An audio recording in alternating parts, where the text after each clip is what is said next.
еліне, келеді қайтар уақыты, қадірін білер теңіне, жар болу әйел бақыты, жарығын алып жұлдыздың, бесік жырыңды тыңдатып, әйелге арлы ұл қыздың, анасы атану шын бақыт. Сіңілім тоқташы, шекараң үйдің қақпасы, әйелдің бақыты, әйелдің бақыты, әйелдің бақыты отбасы, әйелдің бақыты, әйелдің бақыты, әйелдің бақыты отбасы.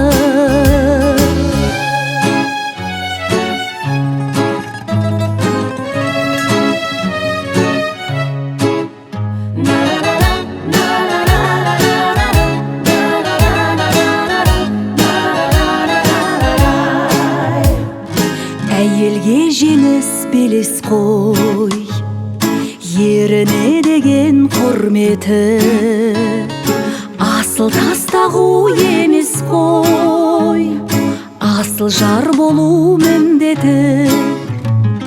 Күлкісі үшін сәбидің, анасы қажет тәрізді, бақыты үшін әр үйдің, әйелдің бақыты маңызды.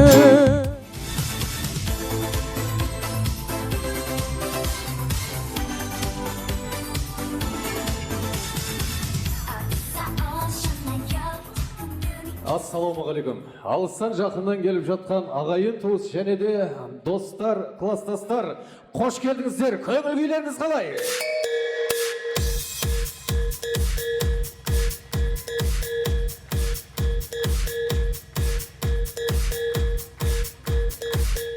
Екі жаға бірдей қарап қоям, мына жақта көпшілікпіз ба, әлде шапалаға қатты соғып жатыр ма? Мына жаққа қарап қоям, жалпы алтындай уақыттарыңызды бөліп келгендеріңізге той иелерінің атынан мың алғыс деймін. Қош келдіңіздер тағы да бір рет. Той құтты болсын баршаңызға.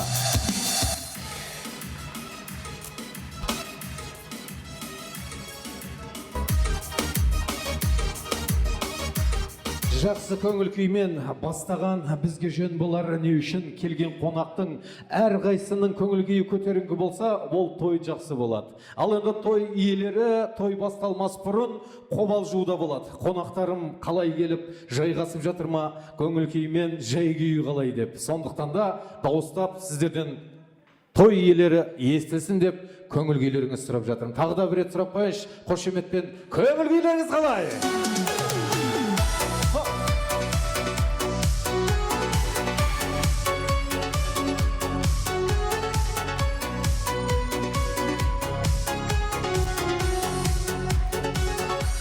Ал ендеше, құрметті ағайын, ортада көп сөйлеп созбайық. Өйткені баршаларыңыз бүгінгі тойды көруге келгеннен соң әуелі той иелерін ортаға шақырып алатын сәт болады. Ендеше, сіздердің құрмет қошеметтеріңізбенен рұқсат болса орнымыздан тұрсақ, мына колонналардың артынан бір-екі кісі көрінбей қалады екен. Шамал жақындасақ ортаға, мына колоннаның сызығының қатарынан тұрып алсақ, сіздердің қошеметтеріңізбен ол кісілердің көңіл күйі көтерілсін, кішкене ортаға төселсін, сіздерге көз үйретсін, сонда ғана әрі қарай тойымыз көңілді басталады деп сенеміз ағайын. Дайынбыз ба? Жақындаңыздар, кішкене жақындаңыздар, келіңіздер.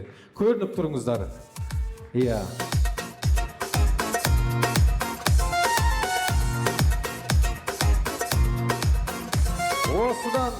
Осыдан 2 ай бұрын, адаспасам әлде 1,5 ай бұрын Сәкең маған хабарласты.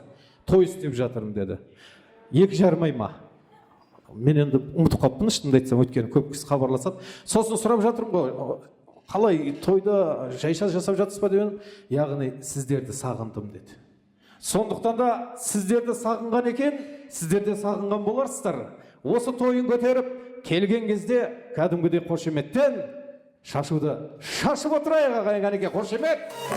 Той иелері Сейтқали жаны сая келе жатыр кәнеке.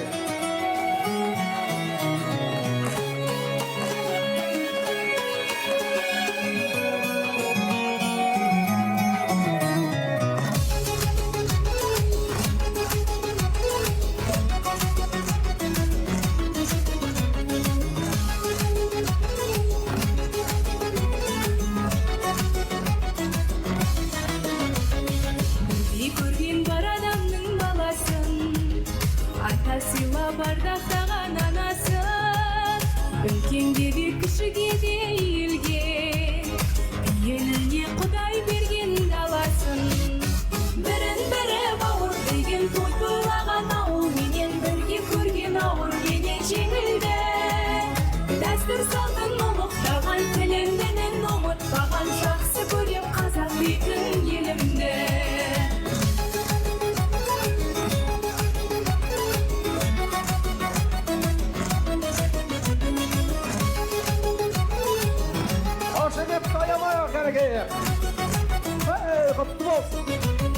Қонақ келсе барасылын беретін жомарт халық бір құдайға сенетін ақын халық сөз маржанын теретін батыр халық алысқанын жеңетін бірін-бірі бауыр деген той тойлаған ауыл менен бірге көрген ауыр менен жеңілді дәстүр салтын ұмытпаған тілін дінін ұмытпаған жақсы көрем қазақ дейтін елімді бірін-бірі бауыр деген той тойлаған ауыл менен бірге көрген ауыр менен жеңілді дәстүр салтын ұмытпаған тілін дінін ұмытпаған сүйемін мен қазақ дейтін елімді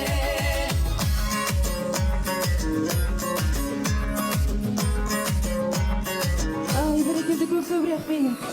Ай, керемет. Той жасаған қауымға қол соғайық, той иелерін құттықтауға асығайық деп мінекей ортамызға келіп отырған той иелеріне бір құрмет, қошеметтеріңіз болсын.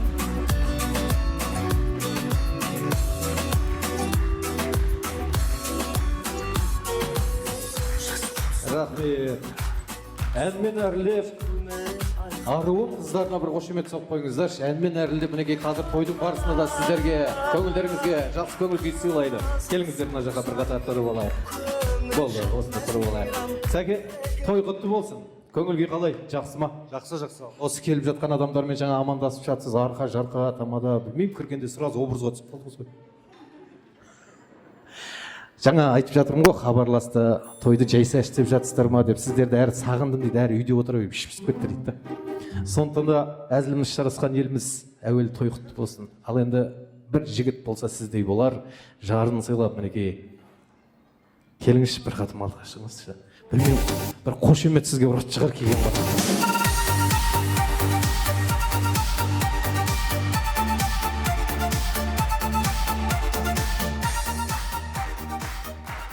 Жиырма 25 жас па, 18 жас құтты болсын. Көңіл күй қалай әуелі сұрап алайыншы. Керемет. Сөз жоқ. Қонақтар түгел келіп жатыр ма, қарап шықтыңыз ба? Түгел, Аллаға шүкір, қайта ойдағыдан да көбірек келіп жатқанына өте қуанышты болып тұрмын. Енді жүрегім бақыттан жарылайын деп тұр. Неге ағайын?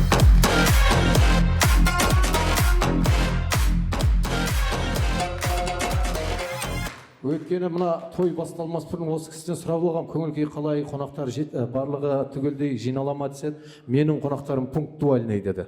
Өзі негізі барлығына 5-ке айттым, дым уайымдама 7-те бастаймыз деді. Қазақпыз ғой өйткені.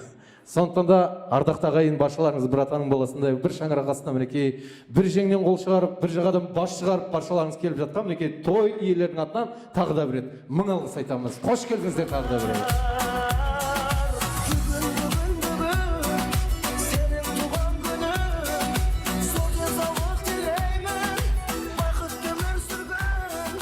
Мен тек Сейтқали ағам образға кірдім өтсем, баласы да кіріп қалды ғой бұл. Келіш танысып алайық. Есімің кім? Мансұр. Қазақта мынандай деп бірінші сұрайтын бар балалардан. Кімнің баласысың деп? Жалгасов.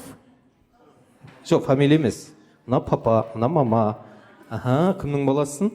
Папамның. Папаның. Одан кейін кім баласың? Мамам. Ай, бәрекелді. Бүгін кім туылған күні болып жатыр? Мамам. Маманың туылған күні. Маманы жақсы көресің ба? Иә. Папаны ше? Иә. Оның ішінде кімді қатты жақсы көресің? Маманы ма? Бүйтіп қойады. Молодец, рахмет. Неге қыздар, мамалардың туылған күні құтты болсын. Көңіл күйлерің жақсы ма? Мына кісі мамасына ұқсаған өзі. Серьезный. Ал ендеше, құрметті ағайын, ортада көп созбайық. Әрине, әзіліміз жараса, әзіліміз бітпейді. Дегенмен де сіздерді тік аяқ қойып тұрғым келіп отқан жоқ. Қолдап, қол соғып, қарсы алғандарыңызға тағы да беретін мың алғыс. Бір нәрсе сұрайыншы, Сәке. келіңізші. Жақсылап қарап алыңыз қонақтарға. Мына жақтан бастап бір көз айналдырып шығыңыз. Көріп алдыңыз ғой? Иә. Қазір музыка қоямыз, сіздерді отырғызуым керек яғни. Қай столға, қай қонақтардың жанына отырғанды жөн көресіз? Мен өзімнің класстастарым қасына.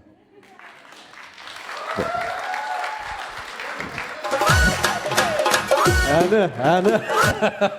На ровном месте кетті ма? Так, Жәке, сіз қайда отырғанды жақсы қалап отырсыз? Мен де өзімнің класстастарым қасына отырамын. Жай болып кетті, қазір ұрсам болған. Фата дейді. Әзірге сатылмаймын да. Сатылмаймын. Так. Ана жерге бір 2 стул қоямыз ау ағайын. Сіздерді татуластыру үшін, иә? Жарайды, бұл әрине әзіл, ешбір достар қимайды сіздерді, өйткені қуанып отыр. Баршаларыңызбен қазір музыка қойып, өздері біледі қайда отырады. Сіздер қол соғуды аямаңыздар. Менікі жай әзіл ағайын. Той құтты болсын. Кет кәніге. Көңілдірек. Хоп. Жасында ойын қумай ойнаттым. Көңілдірек. Шалмақтан ойнаттым. 30-ына орда бұзыр үй болып, ал 40-та қамал алмай қоймақпын. 40 жастың қырқасынан асармыз, кім біледі біздер қанша жасармыз. 50 жылда ел жаңарып жатқанда, дәм бұйырса тағы бір бас қосармыз. 40 жастың қырқасынан асармыз, кім біледі біздер қанша жасармыз. 50 жылда ел жаңарып жатқанда, дәм бұйырса тағы бір бас қосармыз.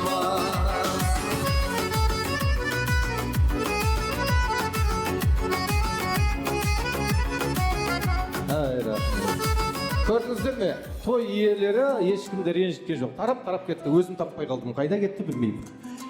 Ал ендеше, құрметті ағайын, бүгінгі тойымызды әрине ашу үшін әулеттің үлкеніне кезек бұрсақ, бүгінгі тойымыздың үлкені Нұрғали ағам келіп отыр екен. Осында ма? Нұрғали ағама бір қол соғайықта, жақсы әуеннің астында ортаға шақырып алсақ кәнеге. Нұрғали ағамыз келсін.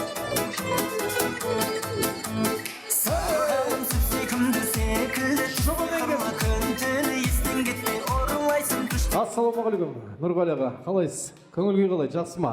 Қош келдіңіз, той құтты болсын. Мынау жалғыздық тек арлаға жарасқан, Сәкен келді да жұбын қалдырма деді. Жеңгем қайда? Бір музыка қояйық, жеңгемізді ортаға шақырайыншы кәнеге. Фатима апайымыз кәнеге. Билеп келіңізші. Хоп. Сарғалым сүпсекімді секілді түсті қырлы күргені естен кетпей орылайсың күшті қымды. Тәтті балмыздарым бастары жалғыз барым, бір саған теңелемін әлемнің бар қыздарын. Менің ай бұран жүрістің салан көрмесің күнгір түнде мен қалай шыдамдырам. Менің ай бұран хош есің білән қырады көркіңнен айналайын көруге құмар қылған. Ай бәрекелді. Әрине әулеттің үлкен деп бастап жатырмыз. Ашып берсін деп жатырмыз. Бірақ бұл кісілерді үлкендікке қимаймын, жасартып билетіп жатқан мағай. Көңілдеріңізден шықты ма? Сынға алып жүрмеңіздер. Нұреке, той құтты болсын. Кәнеке ашып берсеңіз ендеше. Ассалаумағалейкум, тойға келген қадірменді қонақтар. Қадамдарыңызға гүл бітсін. Себеп білесіздер, бауырым Сейтқали менен Жансаяның бас қосу кеші, одан қала бері Жансаяның туылған күні. Сендерге тілейтін бақыт тілеймін. Мына балалардың қызығын теңдей көріңдер. Әрқашанда жақсылық тілеймін. Мына тойға келген қонақтарға бәріне алғысым шексіз. Сейтқали мен Жансаяны сыйлап алыстан жақыннан ат терлетіп Қостанайдан да келіп жатыр екен. Бәріне рахмет. Алдарыңызға қойған сусыннан, тағамнан алып, ұялмастан көңілді кеш қылып, көңілді отырыс болсын. Әрі қарай сөздің несін Фатимаға берейін. Қасыма келіп тұр екен.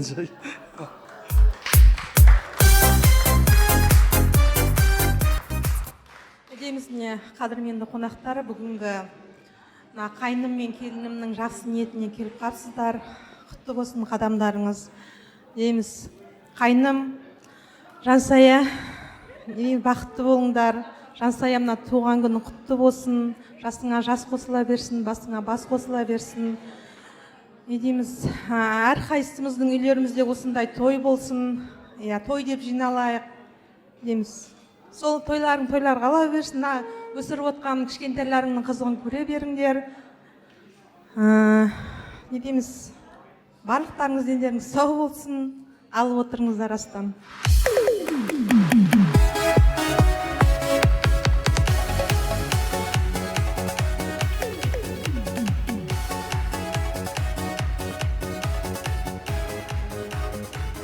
Нұреге, топпен шығып сөз бастау ғой қиын емес.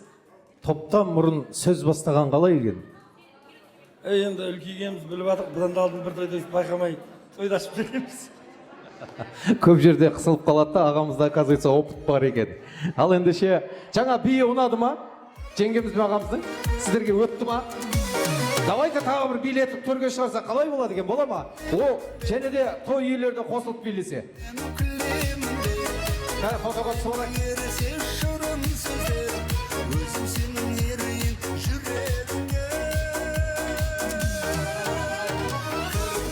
ал кет музыка.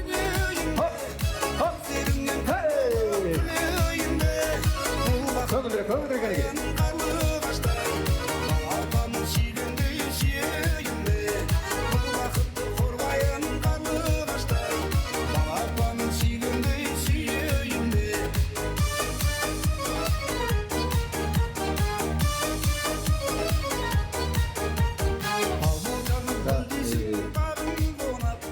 Біраз жылдан бері той басқарсамда, тойдың барлығында практикамыздан өткен, тойдың басында кім ашып береді, кім бастайды әуелі.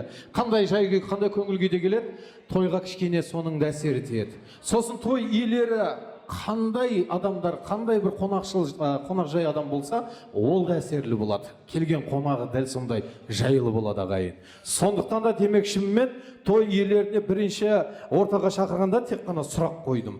Енді практикамен сынап көрейінші кәнеке, келіңіздер бір ортаға келіп. Той иелері қайда?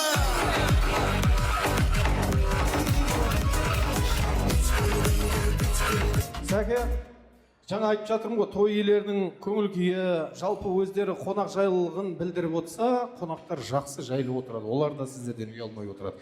Сондықтан да кез келген тойдың басында біз ортаға қалай төселеміз. Яғни кішкене билеп аламыз. Енді жәкеңмен соңғы рет қашан биледіңіз? Бір апта алдын ғой. Қай жерде? Біздерде жиын көп болады менің класстастарымда. Астанада құр жібермейміз. Кішкентай нәрсені тойлай береміз біздер бірге. Давайте онда бірге екеуіңіз мен қолдап тұрам, бір 15 секунд билеп алайық. Без музыка. Қинамайық қой. Ұят болар. Ал, дайынбыз ба? Кеттік кәне, ортаға келіңіздер кәне. Ал кәне. Хоп, хоп, хоп.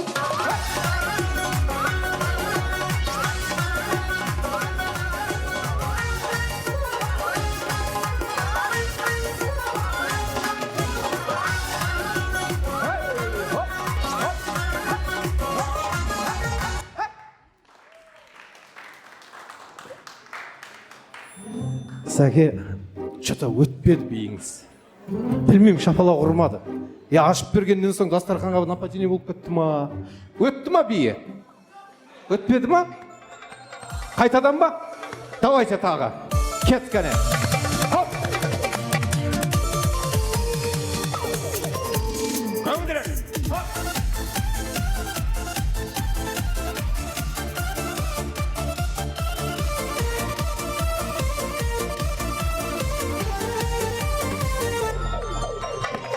Қара шашың, қара түн, таусыларда жанды менің тағатым. Күлімдеген көкте алтын күндейсің, мұзды жарып шыққан аппақ гүлдейсің. Ай қою қара шашың, қара түн, таусыларда жанды менің тағатым. Күлімдеген көкте алтын күндейсің. Ай, керемет. Бұдан ар жағы енді шығара алмаймыз енді. Бұл кісі өз скромный, серьезный екен. Енді сәке той құтты болсын. Қазір бүгінгі айтылар тілектердің барлығы қабыл болсын. Әуелі баршаларың шақырып жатқаннан соң ас беріп, жақсы ниетпен келіп жатады барлығы. Соның ішінде мен де бармын. Осы сіздердің әулетіңізге тойға келген болсам, шын ниетте барша қонаққа жақсы ниетіммен келіп жатырмын. Сондықтан да құрметті ағайын, әуелгі әнімді баршаңызға той жұғысты болсын деп бастағанды жөн көрдім. Бұл әнімді баршаларыңызға орындап жүргенім, тойды қалай бастаған 10 жылдан аса уақыт болса, соны әлі күнге дейін менің бұл куәлік әнім. Сондықтан да қадірлі ағайын, бастарыңыздан бақ кетпесін әрқашан, отбасыларыңыздан той, думан, бетпесін ағайын. Құтты болсын той қанекей.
Осының барлығы ағайын сенің арқыңай.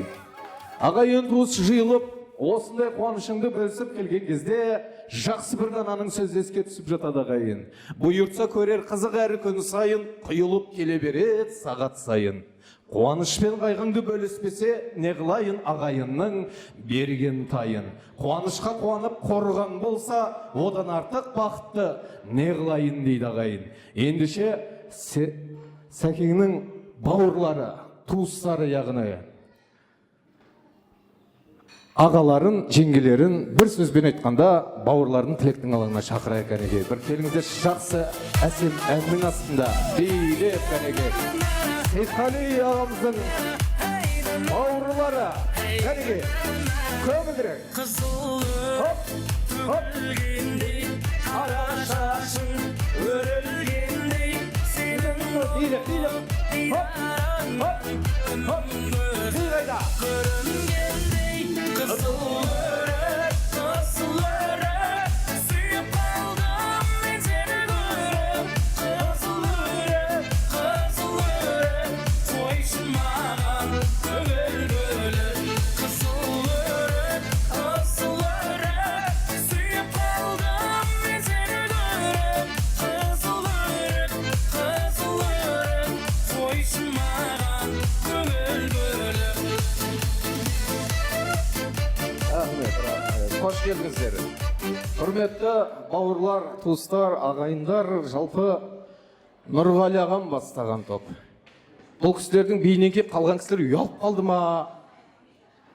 Нұреке, қатты бір биді күтіп едім негізі.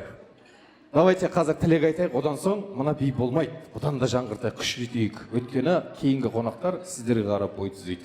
Қош келдіңіздер, той құтты болсын. Қай жақ бастайды? Әнеге. Ассалаумағалейкум, қалайық. Той құтты болсын. Не жен, келін Жансая, тойларың құтты болсын. Алла ұзағынан сейіндірсін. Бүгінгі туған күнің құтты болсын. Не дейміз басқа? Бәрі құтты болсын. Қайда, сөйлемін, Міне аға, жеңге, бүгінгі тойларың құтты болсын. Жеңге бүгін туған күнің құтты болсын, өмір жасыңыз ұзақ болсын.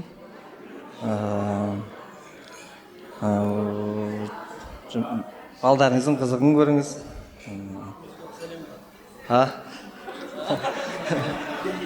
Не дейміз, бақытты болыңыздар. Әрдайым өміріңізде той болсын. Балдардың қызығын көріп жүре беріңіздер.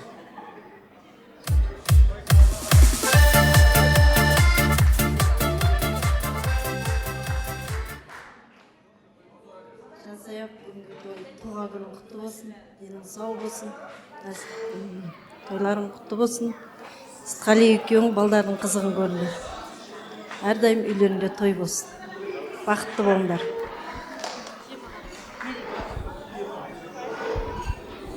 Ассалаумағалейкум баршаңызға. Шидаға Жансая енше тойларыңыз құтты болсын. Енше туған күніңіз құтты болсын. Отбасыларыңыздағы тойдың бастамасы әрдайым той көп болсын. Осындай сыйлап келген достарыңыз көп болсын. Ұл-қыздарыңыздың қызықтарын көріңіздер. Үлкен белестерді бағындыратын, ел сыйлайтын азаматша азамат болып өсе берсін. Әрдайым жүздеріңізден күлкі етпей, денсаулықтарыңыз мықты болсын. Бақытты болыңыздар. Сосын музыкалық сәлем бар, оны кейінірек кішкене қызғаннан кейін айтамыз.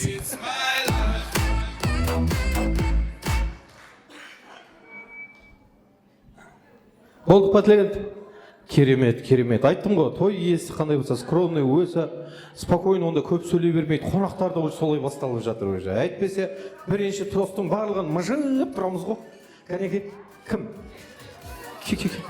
Осы ұялған адамды жақсы көремін да мен.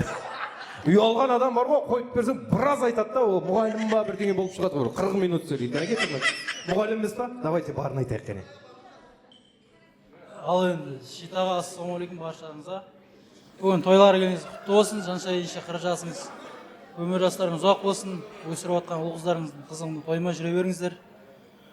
Сыйлап отқанда келгендеріңізге бәріне рахмет. Осындай той бүкіл отбасыда болсын. Сол болды, бар жақсылық тілеймін. Так, тілек айтылды. Өлең бар деді, мүмкін билей шығармыз. Рэп па, брэк па, жоқ па. әзілдескен қандай жақсы. Көңіл көтеріңкі күймен тойымыз есте қаларлықтай болады деп ойлаймын. Айтқан тілектеріңіз қабыл болсын, алтын бастарыңыз аман болсын. Сіздердің үйлеріңізде де осындай думанды тойлары жалғаса берсін. Ендеше фотоға түсіп алайық. Одан соң құттықтап жақсы бимен төрге шақырып қаламыз. Құтты болсын.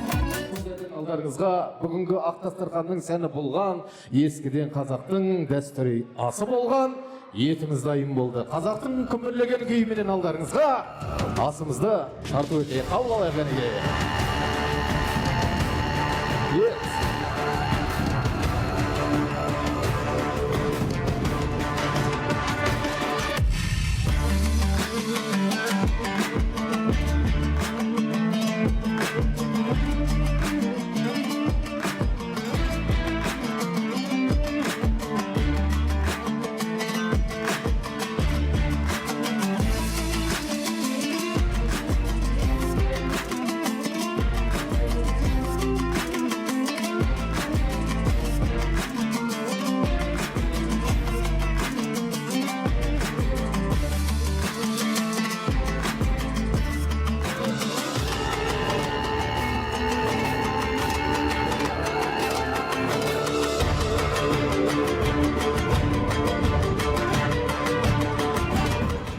Сіздерді мазаламаймыз, өйткені ет жеген қазақ анау мынау сырттан келер сөзді қаламайды. Сондықтан да тек қана астарыңыз дәмді болсын деп қаламыз. Тойларыңыз құтты болсын ағай.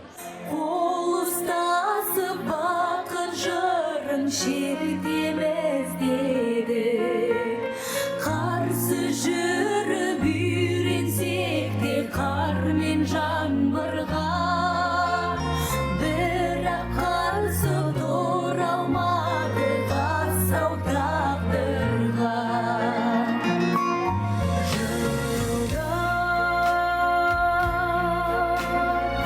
Өмірдің өзегіме ағады кезегіме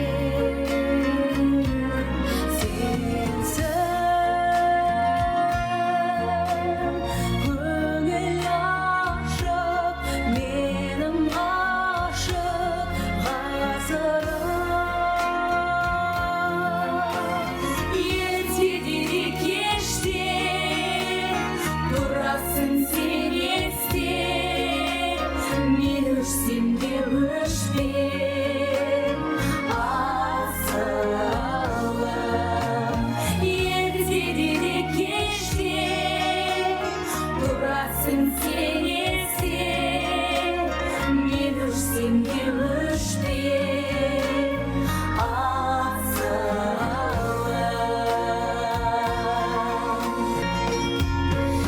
Түн жамылып келеміз, айсыз ашық аспан. Төбемізде жұлдыздар үнсіз жымыңдасқан. Бара жатқан самарат байқалмайды уақыт. Бұл не деген қуаныш, бұл не деген бақыт. Бұл не деген қуаныш, бұл не деген бақыт. Аңсаған бақытым сияқтанып, айтуым келеді қияқтанып. Жол жаққа қараймын, сен жоқсың арайлы. Кешікпей келем деп ең, мен тұрмын елемеумен. Жол жаққа қараймын, сен жоқсың арайлы. Кешікпей келем деп ең,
талантты қазақтың қыздарынан қандай айналып қана кетпейсің. Мінекей қандай тамаша ән, әдемі орындау. Маған ұнап жатты. Сіздерге ұнады ма? Иә. Ал енді құрметті ағайын, алдарымызға ас келгеннен соң, кішігірім антырақ уақыт бергеннен соң, ән тыңдап, кішкене көңіл көтеріліп қалған болса, әрі қарай тойымызды жалғастырайық. Ал енді мен тілек бергім келіп отыр сіздерге. Бірақ кейбір тойларға барған кезде, әй бауырым Ерханжан, тілек көбейіп кеткен жоқ па? Кішкене ойынды ұйымдастырсайшы деп жатады. Сондықтан да мен бүгінгі тойға келіп жатқан көбі достар, кластастар, жастар жағы өте көп екен. Сондықтан да мен осы кісілерімге көңіл бөліп, тойды көтерткенді жақсы көріп отырмын. Өйткені сіздермен той көрікті болады. Араларымызда қыз келіншектері бар ма? Энергичный кәдімгі. Ортаға келсе, ортаны от қылатын қыз келіншектер бар ма? Так, қол көтеріп келеміз. Так, сол жақтан, оң жақтан кімде бар? Мінеке қол соғып қояқ кәнеге. Билеп келіңізші кәнеге. Хоп! Эй! Көңілдірек, көңілдірек. Хоп, хоп, хоп, хоп. Эй! домбырамның қос шегінде кедергілер ойнаған, қазір менің ақыл ойым екі арнамен бойлаған. Домбырамның қос шегінде кедергілер ойнаған, қазір менің ақыл ойым екі арнамен бойлаған. шындық болсаң айтшы құрбым қай арнамен ағайын қай толқынның омырауында үміт отын жағайын қай толқын Так, қош келдіңіздер. 3 кісі. Тағы бар ма? Тағы бір, 2, 3. Так. Айжанды білем, көптен танейын. Бұл кісіні бейжарыс қалып отырмын мен негізі. Әйтпесе бірден осы кісіге жабысады. Так, тағы. Кім бар? Тағы бір 2-3 қыз келіншек болса, қызықты болар еді.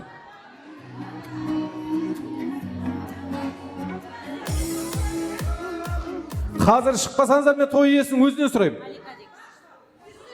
Малика деген кісі бар дейді. Тойдың гүлі дейді кәдімгі. Малика ханым ортаға келсінші кәнеге бір қол соғайықшы кәнеге. Ей, бәрекелді! Кім аты? Нұрсия дейді. Нұрсия. Билеп келейікші кәнеге. Ай, бәрекелді. Хопа! Хоп!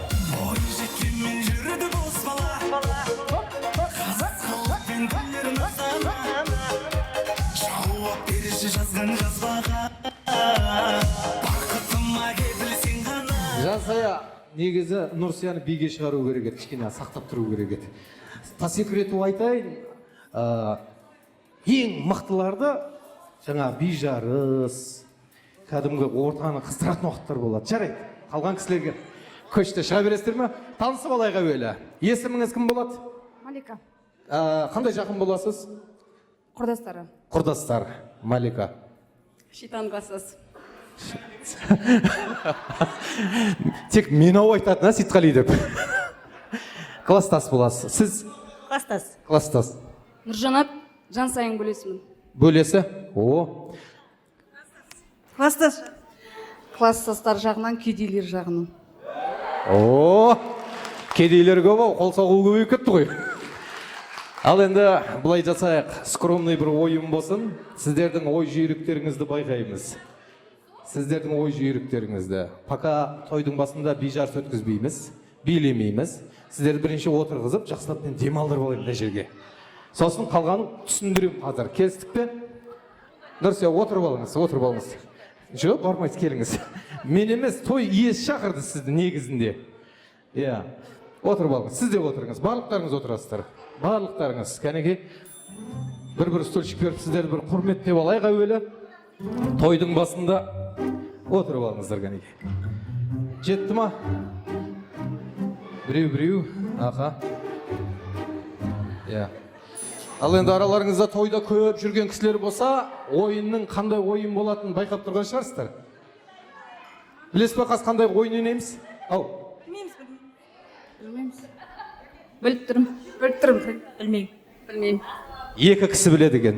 То есть екі кісіден абайлаңыздар. Бұл кісілер білетін болса, значит опыт бар. Сіздерді жеңіп өтуі мүмкін. Ау, түсіндірем. Сол үшін бірінші сұрап алып жатырмын. Ал енді ойынның шарты былай. Қазір орнымыздан тұрамыз, ортаға келіп билейміз, музыка қойылады, шамалы бір 10 секунд, 15 секунд билейміз. Музыка тоқтап қалған кезде мен бір әріпті айтып қалам. Сол әріптен келетін затты алып, тезірек келіп, орынға отырамыз. Ол уақытта мен бір стульшікті кемейтіп қоямын. Үлгірмеген кісі ойыннан шығып кетеді. Келістік пе? Дайынбыз ба? Келіңіздер кәнеге. Ал кәне. Хоп, хоп, хоп, хей!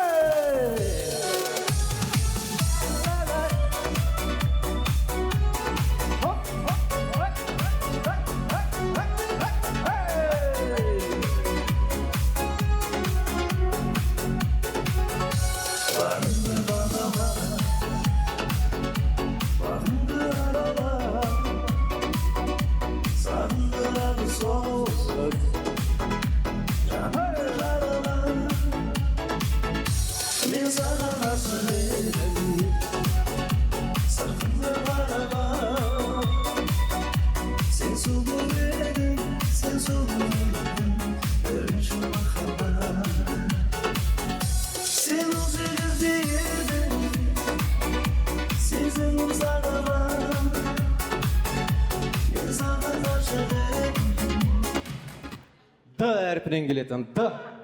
Ал кеттік кәреге. Д әрпінен. Группа поддержки қайда?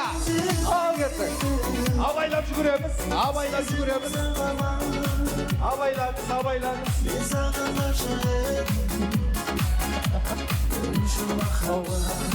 Стоп. Ау, жерде де екен. Сізге жүр деді ма? Жүре қойыңыз, қыз бала шақырған болса келіңіз. Ағам түсінбейді вообще. Мен де түсінбей тұрмын. Неге бұл кісі келді? Так. Бір қатысушымыз қайда кетті? Барған жерден қайтпай қапсыз ғой. Келіңіз. Жоқ, отырасыз. Келіңіз. Ортаға келіңіз. Болды, бесполезно. Келіңіз. Так. Сіз таппадыңыз ба, әлде іздемедіңіз бе өзіңіз? Домашнийнан алғам негізі. Өлгер алмай қалдым. Домашнийнан честно айтыңызшы, өзіңіз таптыңыз ба, группа поддержки? Жоқ, өзім таптым деп қоймай. Ал ендеше не үшін шақырдым сізді? Ортаға шықтыңыз. Осының өзі біз үшін бір құрмет және де алғысымызды айтамыз. Сондықтан да мына бүгінгі тойдан бір естелік болсын. Рахмет сізге. Қол соғып қояйық.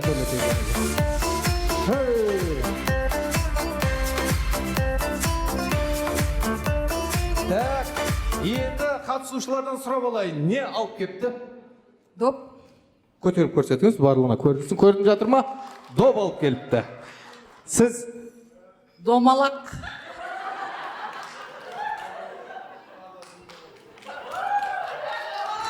Шамал квадратқа ұқсайды екен ағай. Қолмен нетіп қалған ғой просто.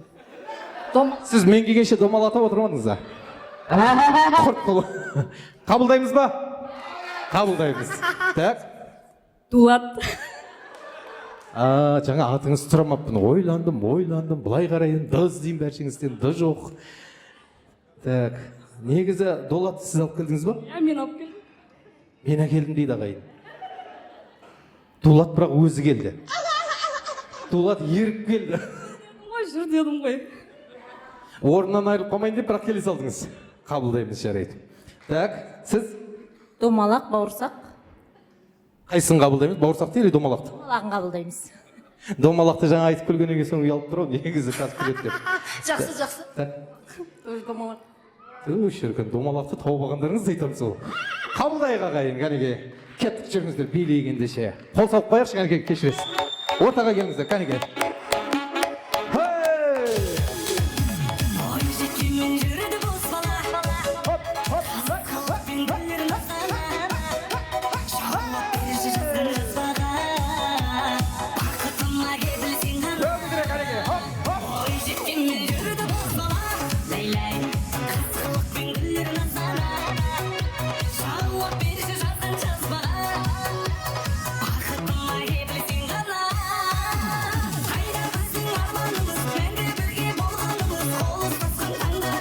P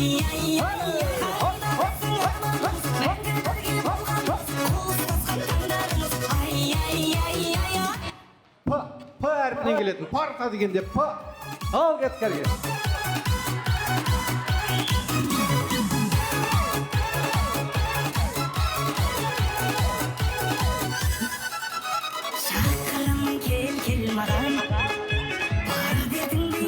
Тоқтаңыздар, отырып алыңыздар, жарайды. Пранк болған шығар бұл енді. Ана стөл іштерді кім алып тастады, көрдіңіздер ме? Мен байқамаппын. Сәке? Стөл ішін барын сіз артсаңыз ба?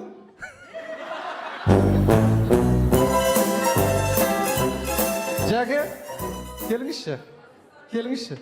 Сәкең үйде де осындай ма? сондай позитивный Бұл жерде позитив емес. Бұлай бір кухняға кетсеңіз көрпішелер жинап тастамай ма?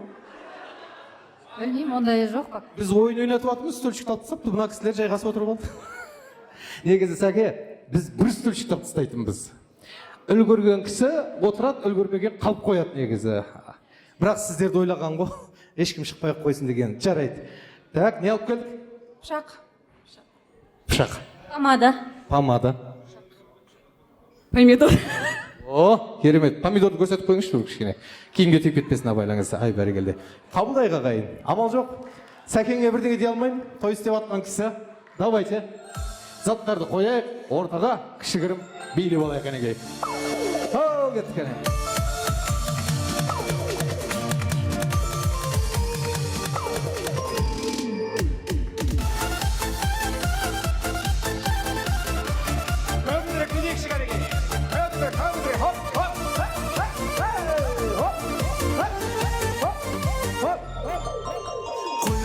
Şaşın kara karatın Tavsılarda canlı benim tadım Külüm degen kökte altın kündeysin Muzda canıp şıktan apaklı deysin Ay koyu kara şaşın kara karatın Tavsılarda canlı benim tadım Külüm degen kökte altın kündeysin Muzda canıp şıktan apaklı deysin Ay R әлпінен келеді. Ракета. Ракета кеттік кәнеке. Активный жүгіргенде абай болыңыздар, құлап түспеңіздер. Абайлап кәнеке. Ай. Алып келе беріңіз. Келіңіз. Бірге келіңіз.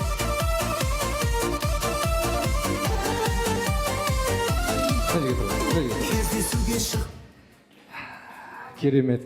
Қызға ботайын деп тұрмыз. Бір бауырым келіп, кіріп келген кезде қолында бір портфельмен келіп еді. Ай, осы кісі портфельмен келіп еді, бір қайыры болар деп едім. Портфельдің ішіне ручка шықты ма? Ручканы көрсетіп қойыңыз. Бірақ үлгермей қалдық, иә? Аха. Так, қарап отырамыз ағайын. Так, не алып келдік? Рюмка. Так, маған беріңіз. Иесі қайда екен? Бауырым, өзің шешіп дайындап бердің ба, или жұлып алып кетті ма келіп? Керемет, қабылдаймыз.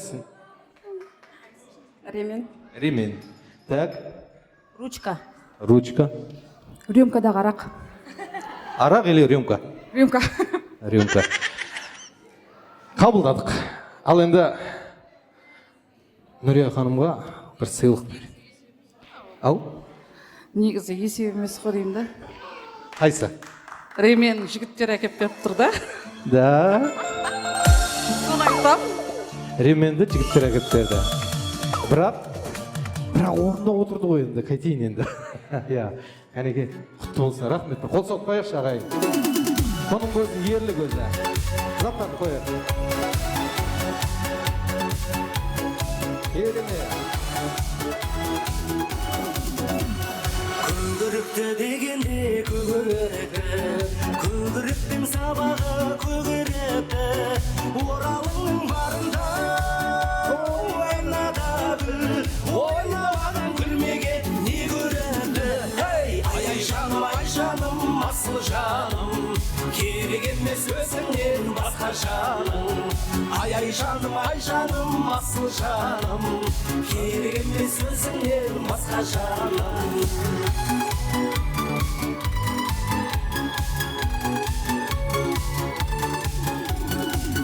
жерге қар жауса сіздерге таптырмайды ауылдың сыртынан әнге салсам кемпір мен шалдар шындап жақтырмайды ай жаным асыл жаным керек емес өзіңнен басқа жаным ай жаным асыл жаным керек емес өзіңнен басқа жаным. Ай, қызық болып жатыр. Так, бүгінгі тойда, бүгінгі мына ойын қызық болып жатыр. Үлгірмей қалған сіле таппай қалып жатыр мен. Үлгірмей қалдық па? Ойбай. Егерде қараңыз енді, спокойно тұрып қазір ойлануға болады. Не алып келген болар едіңіз? Өден келетін ештеңе таппадым мына жерде. Мына жаққа қараңыз. Көрдіңіз бе? Білмеймін, бір кісі вообще құрғыл келіп отыр. Өзі келіп отыр ол. Мына кісі қолында көзілдірікті алып келе жатыр да, маған қарап бір тоқтап алды да, дальше жүгірді ғой. Сосын мен де ойланып қалдым. Қазір көрейік енді, көзілдірік неге туыры келеді екен енді, жарайды. Сіз кетпей тұрыңыз, осында бола тұрыңыз. Так, не алып келдік? Өзімнің очкимді келдім. Ух ты! Өзінің заты немесе очки. Қабылдаймыз ба? Сөзден шықты ғой. Керемет! Біреу бірдеңе де жүріп білмеймін, не айтқаны қазір қызық болып тұрмаған енді. Так, не алып келдік? Өзімді әкелдім. Өзімді әкелдім. Өзім келдім десеңіз әдем болар еді. Өзім келдім. Қабылдаймыз ба? Ағайын, қол соғыңыздар, қабылдасаңыздар. Примерно бірдеңе ұқсатып тұрмын мына енді. Былай гүл, орысша айтсақ цветок. Так. Не деп ойлайсыздар? Өзі айтпай тұрсын.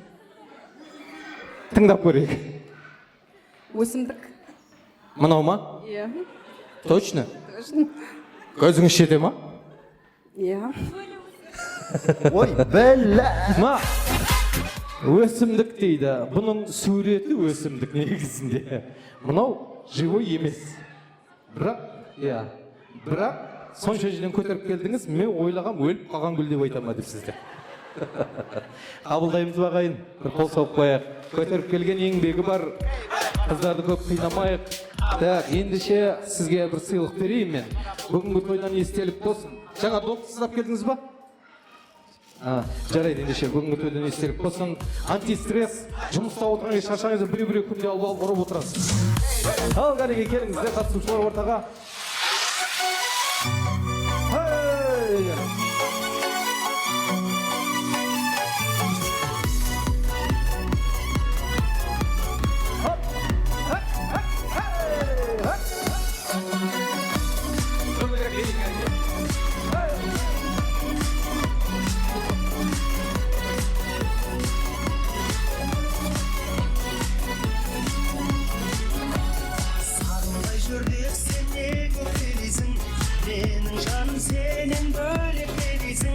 Сағыныштың жалын өртіне күйді, бір жан болса жаным менде-ақ күйсін.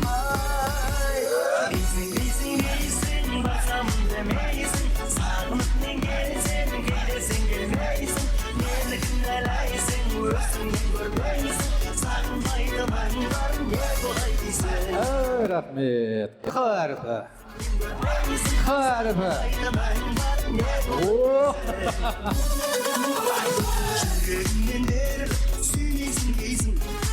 Ой, жүйрік күшті. Дегенмен де стульшіктер мына жақта тұрған кезде подаркаға бір көз салып қойыпсыздар негізі, барлығы қарап не бар екен деген сияқты. Қайдан бірден ойыңызға келді? Қамшыны бағана көріп қойған ба мен? Ай, осы қайтса бірден алып келем деп ойлаған ғой. Сіз? Қалам. Сіз? Қасық. Қабылдаймыз. Талас жоқ. Қол соғып қою сіздерден болсын ағайын. Так, сізге сыйлық. Жалпы ойын ұнады ма сізге? Ұнады. Алдын ойнағансыз ба? Жоқ, ойнағанмын. Осы ойынды көргенсіз ба? Көргенмін. Сол кезде қызық болғанша ойнаса қалай болады? Оңай ғой мынау деп, иә? Қиын ба екен? Қиын. Қол соғып қояйық ағайын. Кәнеке, жалғастырамыз.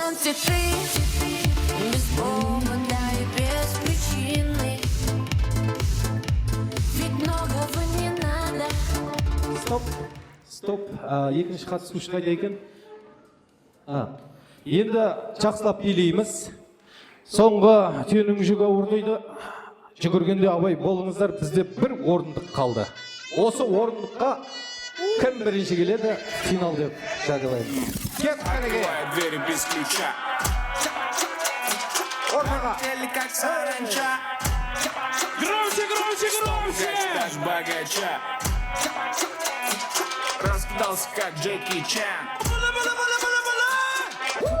Красавчик, ну тут такой молодец. Мужиком должен стать мальчик, мужиком станет одеть. Ну какой ути-пути, ты что ли борец? Ладно, тогда мы не будем, вижу, ты тоже самец. Мне нашептала пташка, что я крутой агашка. Меня просят на махар, ведь пахну как айдаха. әріпі.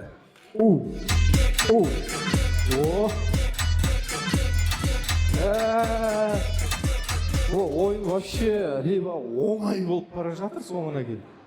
Или әріптің бәрін жаттап алған. Жүгіргенде жоқ, ойланғанда жоқ, спокойно келді, отырып алды.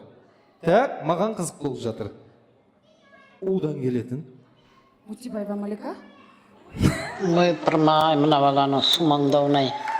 Кім оқытты сені? Зат іздейміз ба десем, адамға көшіп кеттік қой ағайын. Өзіміздің іс қимылымызға көшіп кеттік қой. Келіңіз. Сіз тауып бердіңіз, таппадыңыз ба? Салфетканы оғам негіз. Салфетканы? Ол сы ғой. Ау, ол кісі айтты сізге, сіз түсінбегенсіз просто. Үлгер алмады. Үлгермедіңіз, Умаждалған киім. Умаждалған киім. Тағы варианттар бар ма? Десін бе? Умаждалған киім, не? Ал ендеше, құрметті ағайын, сіздерге ойын ұнады ма? Ойын ұнаған кісілер болса, қол соғып қойсаңыздар. Тойдың басындан мен осы тойды қыздыратын көтеретін қыз келіншектер бар ма деген кезде орнынан қарғып тұрып келгендеріңіз үшін қатысқан кісілер сіздерге мың алғыс, өте көңілді қонақтар үшін бір қол соғып қояйық. Ал ендеше асықпай тұрыңыздар, сіздерге сый сияпат берейін. Екеуіңіздің біріңізден сұрайын, ән айтатын кісілер бар ма? Екеуіңіз. Өлең айтасыз ба?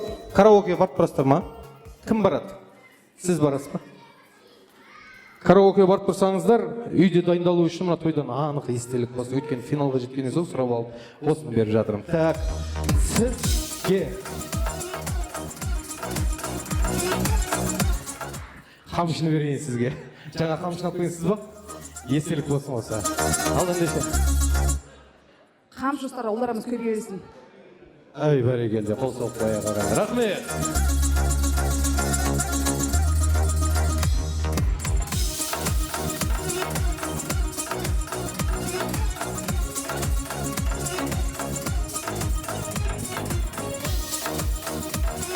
Ал енді кезекті тілекке қарасақ, тілектің кезегі бүгінгі тойымыздың кейіпкері туылған күні болып, қуаныштан төбесі көкке екі елі жетпей отқан Жансаяның туыстары келіп отыр, бауырлары келіп отыр. Жақсы бір қол соғып қояйық ағайын, келген әрбір қонақ құрметке лайық деп. Жақсы әннің астында ортаға қарсы аламыз, кәніге келіңіздер.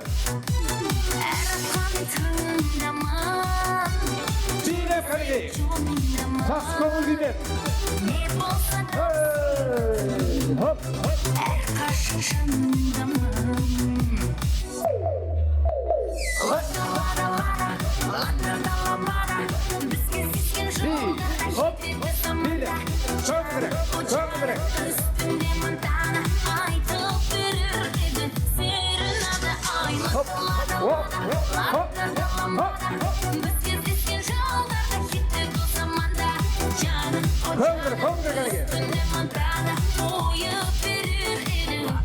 Үлкенімізді жол көрсетіңіз.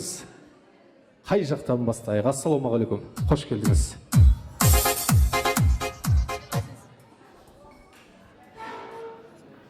Кеш жары, құрметті қонақтар. Ноғанға күліп отырым, үлкен деп шығарды деп өзіңнен кішігін көріп қартаясын дейді. Бүгін ауылдың барлық жаңағы іні бауырларымызды жинап біздің Саишка мен Сейтқали той жасап жатыр. Туған күн құтты болсын жаным, денің сау болсын, өмірің ұзақ болсын. Айтады ғой, жақсы адамға әрқашан Алла жар болады. Сенің осы жаңағы Сейтқалидей жақсы жарға жолығып, екеуіңнің отбасы болып жатқандарыңа қатты қуандым. Өз басым бақытты болыңдар, мына кішкентай балапандарды үлкейіп, өсіріп, солардың қызығын көріңдер. Осы туған күннен туған күнге қуанып, бірге қол ұстасып жете беріңдер. Барлығыңызға да осы той құтты болсын. Ассалаумағалейкум, құрметті қонақтар. Сейтқали, Жансая, көтерген шаңырақтарың биік болсын, керегесі кең болсын, әрдайым бақытты болыңдар. Осы өсіріп отырған ұл қыздарың, қызықтарын көріңдер, бірге қартайыңдар, бір жастықта. Туған күнің құтты болсын, Жансая, өмір жастығың ұзақ болсын. Әрдайым той деп келеді сіздердің Найқожайықтарың.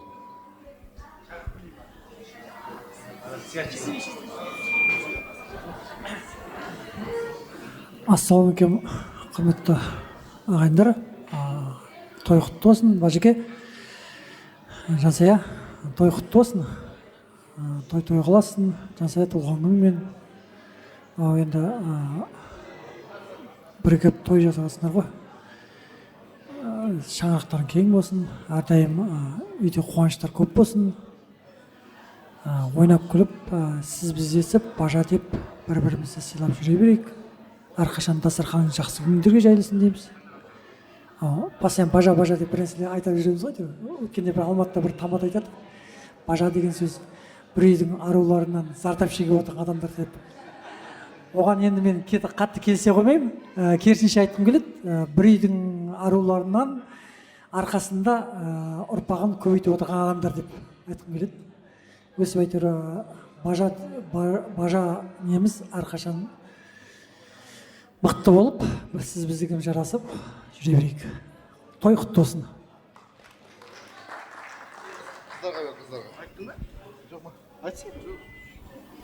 Ассалаумағалейкум, құрметті қонақтар. Ал нағажеке, жиен, екі жақтан да нағажеке жиенбіз ғой енді. Тойларыңыз құтты болсын. Осы тойларыңыз алды болсын. Сонша жерден келіп отқан класстастарыңыз 85-86 қадамдарыңызға гүлі бітсін. Әу деп қойыңыздар. Дендеріңіз сау болсын. Осылай әрқашан класстастарыңыздың тойына аман-есен келіп кетіп жүре беріңіздер. Дендеріңіз сау болсын. Бәріңіздің қадамдарыңызға гүлі бітсін. Тойға қаласын. Құтты болсын.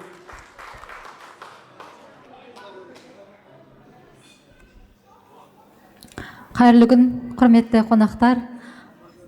Сейтқали жезде, Жансая әпкем, Тачка деп айтам өзін.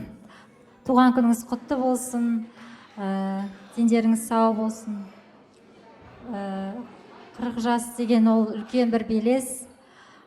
Сол белесті бағындырып, ұл қыздарыңыз міне өсіп қалды, бой жетіп отыр. Алла қаласа сол қыздардың, ұлдарыңыздың қызығын көре беріңіздер. Тек қана тойда жолығайық, бақытты болыңыздар. Шаңырақтарыңыз шайқалмасын, берік болсын, нығая берсін.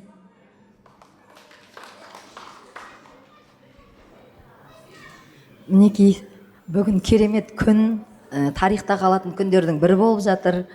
Қош келдіңіздер Мыңбұлақ ауылының номер 11-ші орта мектебінің түлектері, 85-86 жастары.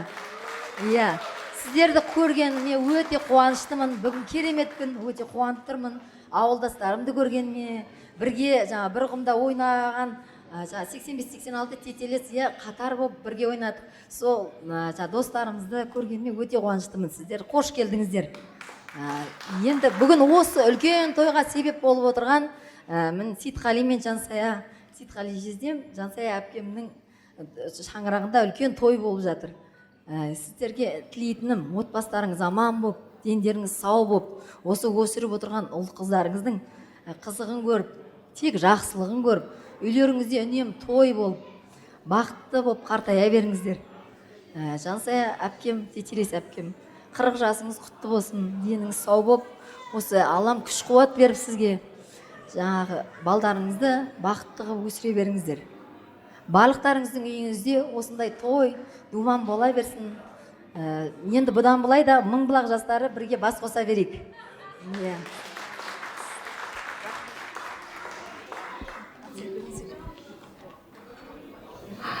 Ал бүгін құрметті қонақтар, тойға жиналып қалған, қош келдіңіздер. Қадамдарыңызға гүл бітсін. Бүгін біздің әулетіміздің ең үлкені ақылшымыз, біздің ең керемет әпкеміз Саяштайдың туған күнің құтты болсын. Ғұмыр жасың ұзақ болып, денсаулығың мықты болып, жездем екеуің үнемі шаңырақтарында той болып, той деп келейік, бала шағаның қызығын көріп, өсіп, өніп, үбірлі-шүбірлі болып, ойлап жүрген ойларың, аңсаған армандарың, тілеген тілектерің Алланың қалауымен жүзеге асып, үнемі осындай жора жолдастың алдында, туған туыстың алдында жарқырап, жайнап жүре беріңіздер. Барлық келген қонақтарға рахметімізді айтамыз. Ауылдастарымызды көріп бір марқайып, жүрегіміз жарылардай болып тұр. Қаншама жыл көріспеген. Қуаныштымыз, бақыттарыңыз ұзағынан болсын. Мәңгі бақытты болыңыздар.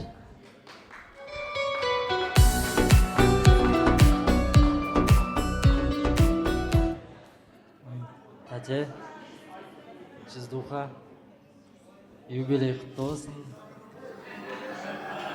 Дендеріңіз сау болсын, өмірлеріңіз ұзақ болсын, жолдарыңыз ашық болсын. Мынау бауыр қарындастарымыздың жолы ашық болсын. Сол енді әпкелердің арасындағы ең жақсы көретін өзіңіз ғой. Сол тек жақсылық тілеймін сіздерге енді. Аман болыңыздар. Бауырымыздың атынан өзінің әпкесіне несі бар екен, алтын сақинасы бар екен, соны табыстауға да рұқсат етіңіздер.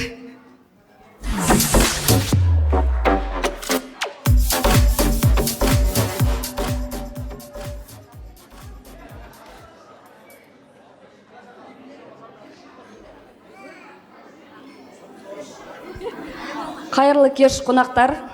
Бүгінгі мынау жиналып қалған себебіміз біздің алтын бөлеміз Жансая атайды. 40 жасың құтты болсын. Сейтқалимен мынау шаңырақ көтеріп жатсыңдар, бақытты болыңдар.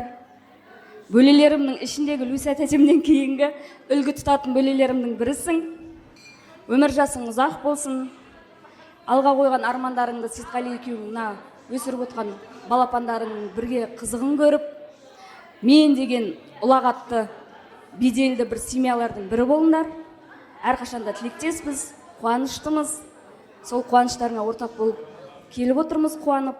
Нұрсая айтқандай, шынымен де Мыңбұлақ ауылдастарымызды көріп мәз болып отырмыз, бірге бала кезімізде бірге өскен. Келіп қалған бүгінгі 86-85 жастарына қадамдарыңызға нұр бітсін. Сіздердің де осындай үйлеріңізде қуанышты күн болсын. Бақытты болыңыздар, ғұмырлы болыңыздар. 40 жасың құтты болсын жаным.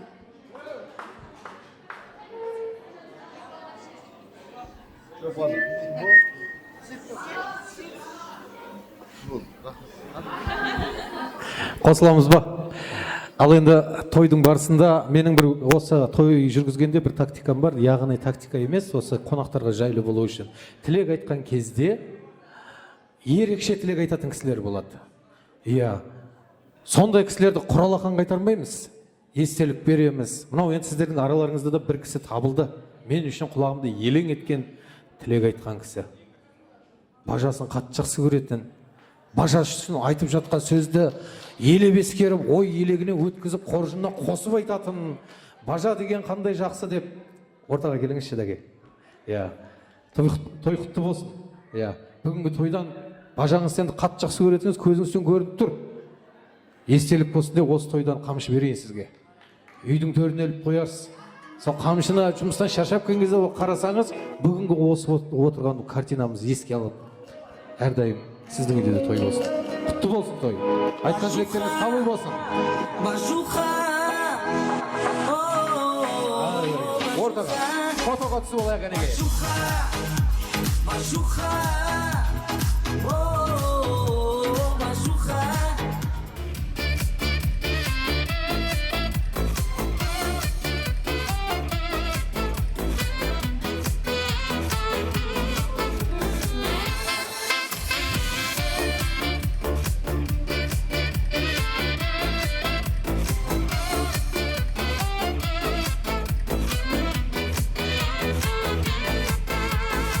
Өзімесен болар енді сенуге, үлкен бақыт 40 жасқа келуде. Дәл осылай достарыңмен отыршы, езу тартып елуде. Ей, қырық айғырық бұл қырық.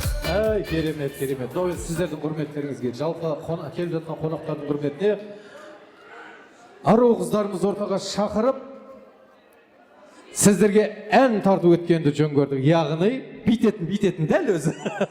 Өткені тойдың барысында екі тілек, бір ойыннан соң біздер сіздерге қараймыз. Бұлай, уже намектар келе бастайды.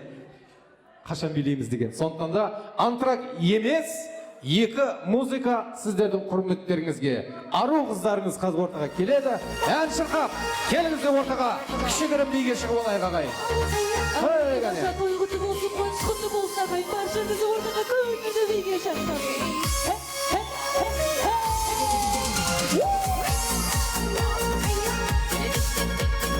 Баршаңызды ортаға көңілді биге шақырамын.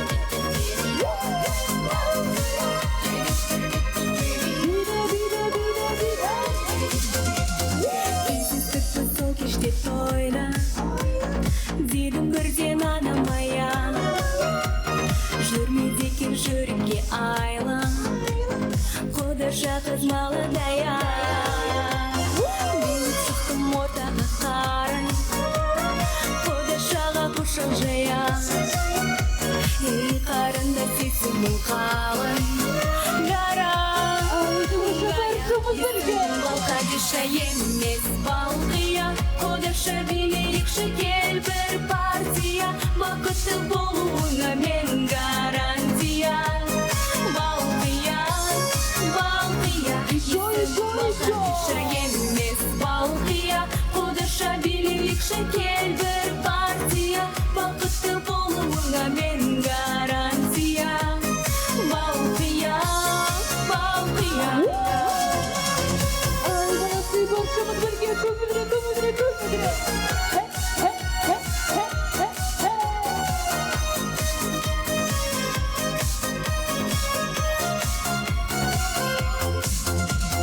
Балқия қызерінің балдай, махаббатқа жүрегім мас.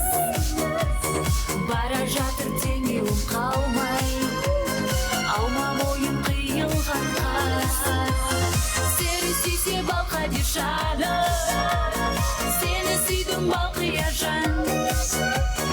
Сыйға тарттым мен падишаны, танцуй, мадам я. Балқадиша емес балқия, қодырша билейікші кел бір партия, бақытты болуыңа мен гарантия. Балқия, балқия, Балқадиша емес балқия, қодырша билейікші кел бір партия, бақытты болуыңа мен гарантия. Балқия, балқия.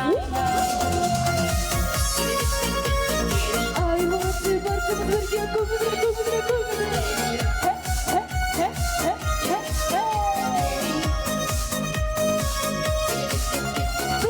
Есімім Балқадиша емес балқия, қодырша билейікші кел бір партия, бақытты болуыңа мен гарантия. Балқия, балқия, есімім Балқадиша емес балқия, қодырша билейікші кел бір партия, бақытты болуыңа мен гарантия. Балқия, балқия.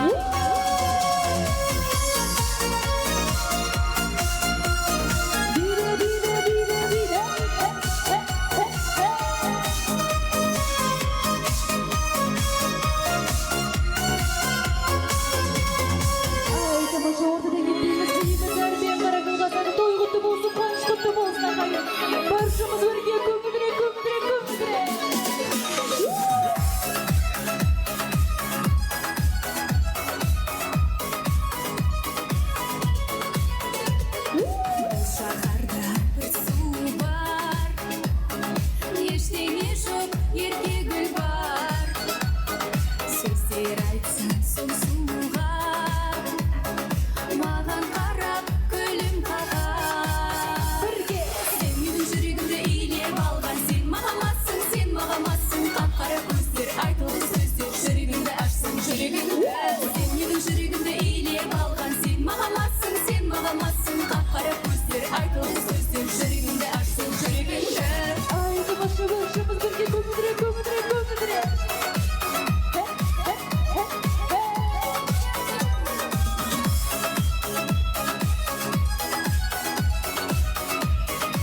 жақтың жанына баршамыз бірге аппақ көйлек аппақ әдемі шапшақ жүреді назды көздері аппақ 90-ды алпыс келеді фигура шіркін ешті бойжеткен әдемі гүледі біледі аппақ көйлек аппақ әдемі шапшақ жүреді назды көздері аппақ 90-ды алпыс келеді фигура шіркін ешті бойжеткен әдемі гүледі біледі ай молодцы баршамыз бірге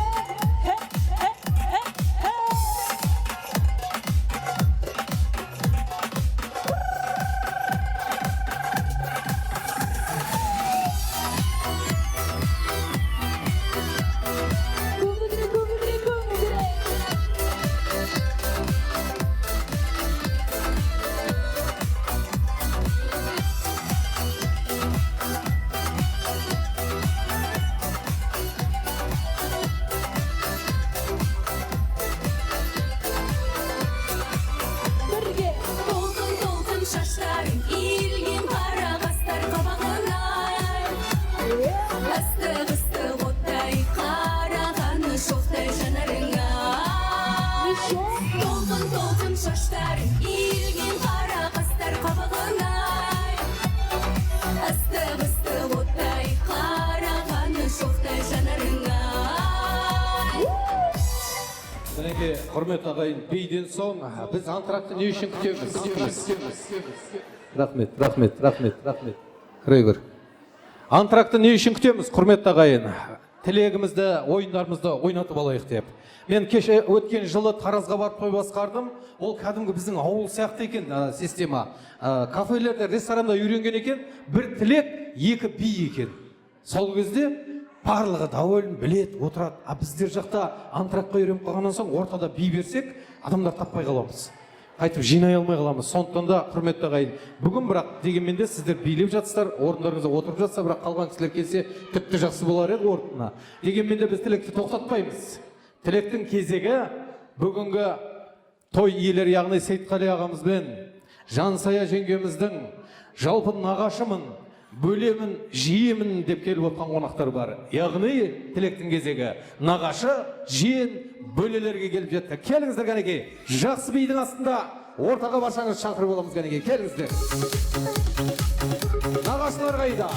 Жиендер, бөлелер қайда?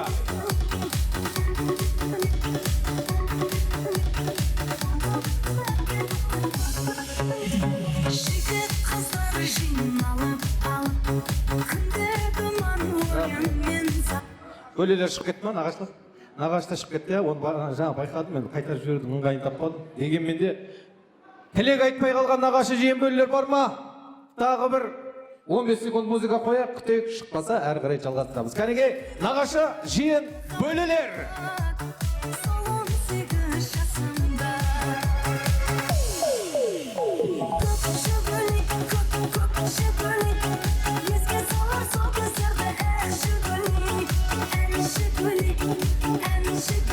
Ал енді Сәке, келіңізші. Сізге бір өтінішім бар. Біз мына жерде қазір бір өлең айтып тұрайық. Ауылдан шықтық қой баршамыз. Кеше мен тиктокты ашып қалсам, Әуелібайдан көшіп келген бауырларымыз Астанада нешеу екенбіз деп жазып қойыпты. Комментарийді ашып оққан жоқпын, сразу қарадым. 540 комментарий тұр. Значит, оның бір тикток пайдаланатыны 540 екенбіз дедік. Сондықтан да сұрағым келіп отқан, қазір айтайын деп отқаным, біз ән айтып тұрайық. Сіз қонақтарды ақырын білдіртпей шақырып келіп орындарына отырыңызшы деп айтыңызшы қонақтарыңызға. Толып алайық, өйткені бізге шабыт керек. Мынандай босып жатқан орында біз ешқашан жана алмаймыз, басқаруға қиналамыз. Ал ендеше ауылға барып қайтайық. Баршамыз ауылда тудық, ауылда өстік. Жиі ауылға барсақ, балалықты еске салып, еске алып, мауқымызды басып келеміз. Қиялмен бір ауылға барып қайтайық кәнекей.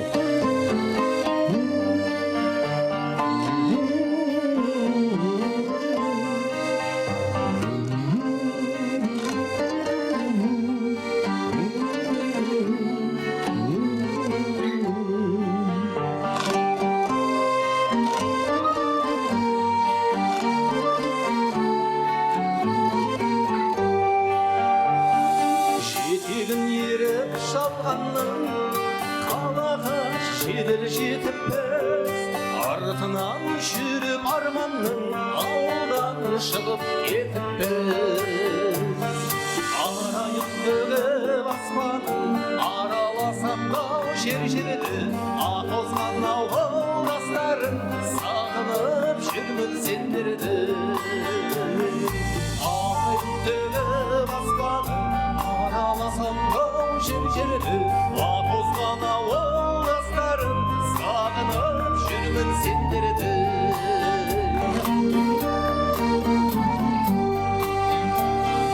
Қонағым гүлдің бетіне түнгі аспанды сағындым, дүниеден соның шетіне құрдастарымды сағындым. Жусаны жұпар мен көшемнің шаңын сағындым, ағайын туыс бауырмен шешемнің шайын сағындым. Жусаны жұпар мен көшемнің шаңын сағындым, ағайын туыс бауырмен шешемнің шайын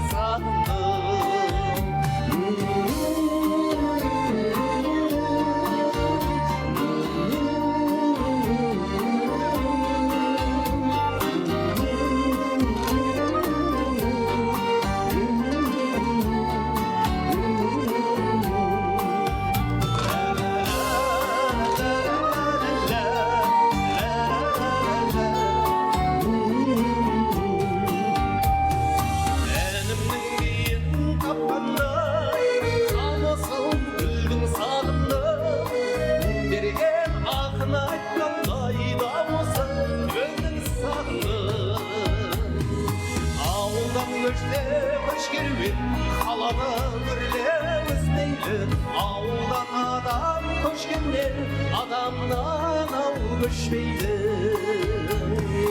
Ауылдан көшсе көшкеннен қаланы көрле өспейді. Ауылдан адам көшкеннен адамнан ау көшпейді.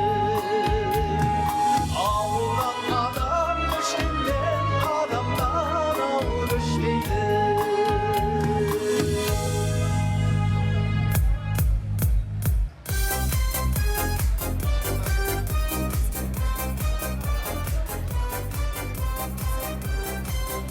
Ал ендеше ақырын-ақырын жиылып жатырмыз қайта ортаға өнер аруларын, яғни сіздерге жақсы би өнерлерін көрсетсін деп аруларымыз ортаға шақырайық, қол соғайық, қабыл алайық кәнекей.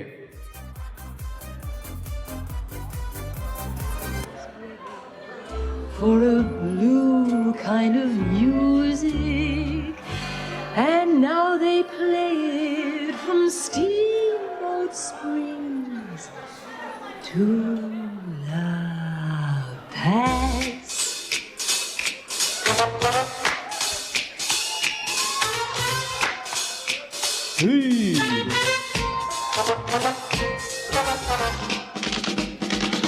Oh baby, won't you play me the jazz hot, maybe, and don't ever let it end. I tell your friend it's really something to hear. I can't sit still when there's that rhythm near me.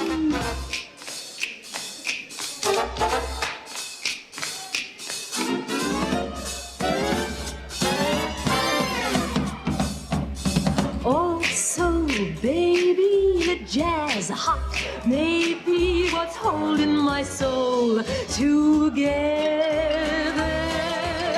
Don't know whether it's morning or night, only know it's sounding right. So come on in and play me the jazz hot, baby, 'cause I love my jazz hot.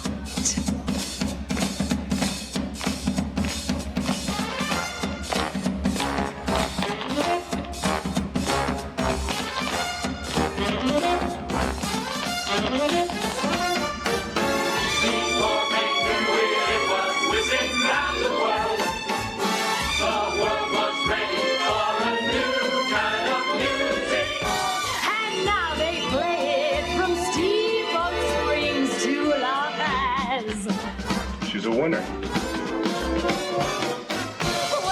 you play me like jazz, baby, you're holding my soul together. Don't know whether it's morning or night, only know it's sounding right. So come on in and play me like jazz, baby, 'cause I love my jazz. Jazz hot.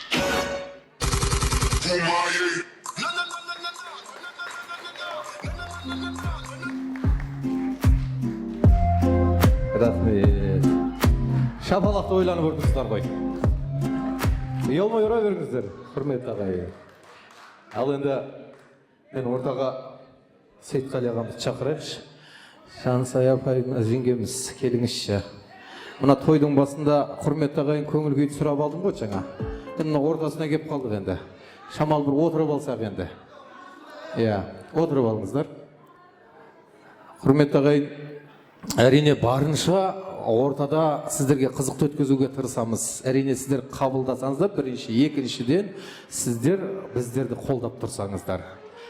Той иесіне кішкене бір құрмет білдіріп бір қол соғып қойға жарайық, кішкене ортаға назарды салайықшы.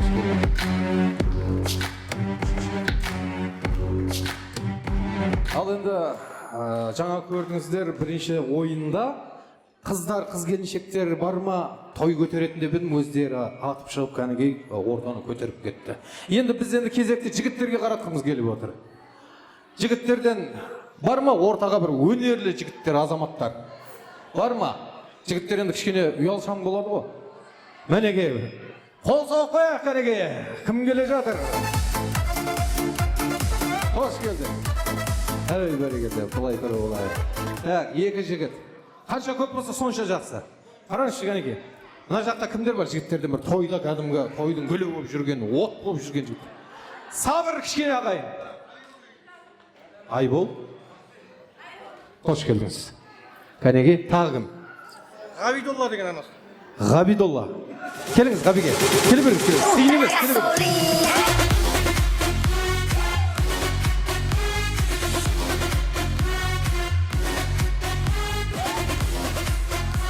Ғабиге қош келдіңіз. Уайымдамаңыз, жүгіртпеймін, билетпеймін. Иә. Бегнұр ағалар жағынан. Кім? Так. Шыққан болсақ келе беріңіз, келеңіз. Так, болды ма, шыға ма? Бекнұр деп жатыр ғой. Бекнұр деп жатыр. О, бәрекелді, болды. Келіңіз. Келіңіз, қош келдіңіз.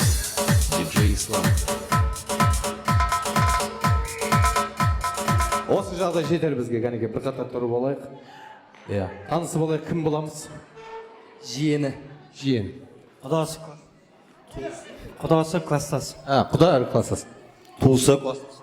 Туысы кластас. Құдасы кластасы егізінде айма. Так. Құрдас. Жансаян кластасы. Жансаян кластасы.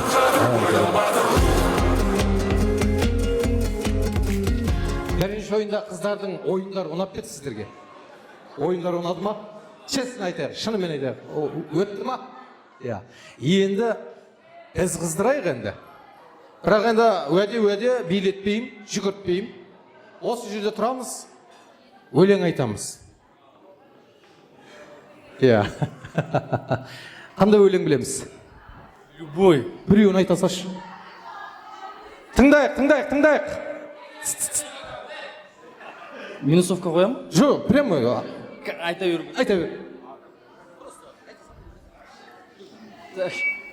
Өлең. Іздегенде табылатын қасыңнан, қызғалтағың таң нұрымен ашылған. Ар жағында. Ар жағын шапалақпен жалғастыра берейік. Так. Келесіне өте беріңіз. Ал. Шамал, бер керек тұрайшы, ана колонка жаңғып кетеді. Қандай? Келесіне өте беріңіз. Еске түсіріп тұрыңыз, қандай? Шет жүрсем сағынарым, сағынсам табынарым, анашым бір өзіңсің табынарым. Осы бала өскенде әнші болады ғой деймін. Қандай өлең? Любой. Әнге бар. Любой. Хит. Бара алмадым қасыңа. Қосай, аяғын бассын. Так. Жетеген бар ма деп қойсың. Бір ұядан бөлек ұшқан жастар едік, бәріміз де өмір жолын бастап едік. Бәріміз де өмір жолын бастап едік. Армандастар, құрдастар, бір дәуірдің мөлдіреген аспан едік. Бәріміз де өмір жолын бастап едік. Армандастар қайда, абзалдастар қайда, замандастар, қарлығаштар қайда екен. Арқасы бар ма? Қатарға қосылайық. О, міне тапқырлықтың бірі. Ал енді бізге қызықты болу үшін мен кез келген бір әріптен өлең сұраймын сіздерден енді. Еске түседі, айтамыз, таппаған кісі шығып кете береді ойынан. Келістік пе? Бір әріптен басталады. Давайте оңай болсын, бірінші разменка А әріпінен басталатын өлең. Кеттік. Анашым шалқып күлсем, алдыңда ойнап жүрсе. Кезекте кісі. Ақ шашты көрдім апау самайынан. Кезекте. Ауырмайды жүрек, ауырмайды. Кезекте. Бір. Алматының түндерін ай, сағындырған сені. Кезекте. Алма пішкен дәгені деді. Ой, бәл. Давайте, кеттік. Ай, отыр партада екі қолға. Сіздердің необычный екен, давайте. Арқасы бар ма? Ақ гүлдер, көк гүлдер, бәрі де гүлденер. Таңертең мазалы самал жер. О, керемет. Қ әрпінен келетін. Қ әрпінен. Қоштасын. Жеткіз амайық. Қоштасып. Тоқта. Қоштасып тұрғанда бозарып таң атты. Сол таңдар неліктен тез атты. Кезектегіз. Қар. Қара бауыр қасқалды қайда кетті? Кезектегі. Қарағым ай, қиылып жүзіме қарадың ай. Мынандай өлең бар бет. Так.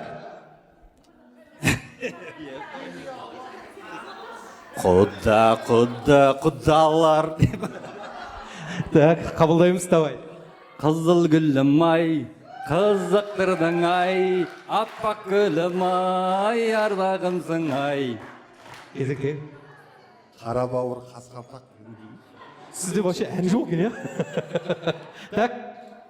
Қазағым, тапай өмір азабын, ата-баба істерін томайығы. Л әрпінен. Л. Лейла. Кеттік. Лайлам ой дейк. Білмеймін. Әйтеуір бір ән шыққан сияқты. Кеттік. Лейла. Жоқ, басқасы. Сол. Так, сізде. Ла-ла-ла-ла-ла-ла-ла-ла-ла. Кеттік. Любите девушки простых романтиков. О, керемет. Л. Бір, екі жарым, үш. Сыйлық.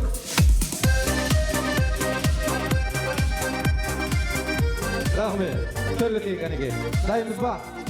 Ал, дайым болса, кезектегі өлеңді С әрбінен. Тездетеміз. С. Сағыныш сазы сен едің, ғашықтың бірі мен едім. Кезектегі. Сені сүйем. Ешкім ұнамайды, сені сүйем. Финалға шығайын деп тұрсыз. Келмей тұр ескі. Бір. Осыны айтайын деп жатыр. Бір. Шанс берейік. Екі жарым. Үш. Сыйлық. Қол соғып қойып отырайықшы, кішкене активный отырайық. Жақындаңыздар. Келіңіздер. Қай жерден қалдық? Кеттік. Сағыныш сазым сен едің, ғашықтың бірі мен едім, армандай ату ақ гүл. Жетеді. Кезекте. Серхио Шхурин. Осы кісі шақыру керек. Мына жерде шын айтайын, сіздермен қосылып күлкім келіп тұр. Әрең жинап тұрмын өзім. Давайте. Так. Сағыныш. Стоп. Таш. Так, қандай өлең? Бір. Екі. Жылдар сағынышым, сенде бір арман, сенде бір жалған, сағым жылдар. Рахмет. Қараңыздар енді, нағыз таланттар қалып жатыр. Байқап отырсыздар ма? Дауыстар бір әдемі шығып жатыр. Байқайық енді. Так, бұл кісілерге енді ең қиын әріптен берейін, иә? Ең қиын әрібіміз О әрпінен келетін. О. Лалалай. Тоқтан. Қайтан. Не дедіңіз? Естімей қалды ешкім. Лалалай. Кеттік. Келесі. Ойпырмай сол қыздай, қарақат көзді сол қыздай. Керемет. Ойпырмай, бірдеңеде жүрсем екен тұрмай. Молодец. Так.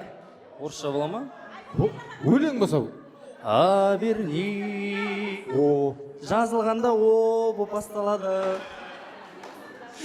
Мені матқылдай. Так. Ана жерде тығылып тұрады, мына жерде тығылып тұрады, ортада тұрайықшы кәреге. О махаббат қосып алу ажан, ұқсап тосып алу. Керемет. Келіңіз енді. Т әрпінен.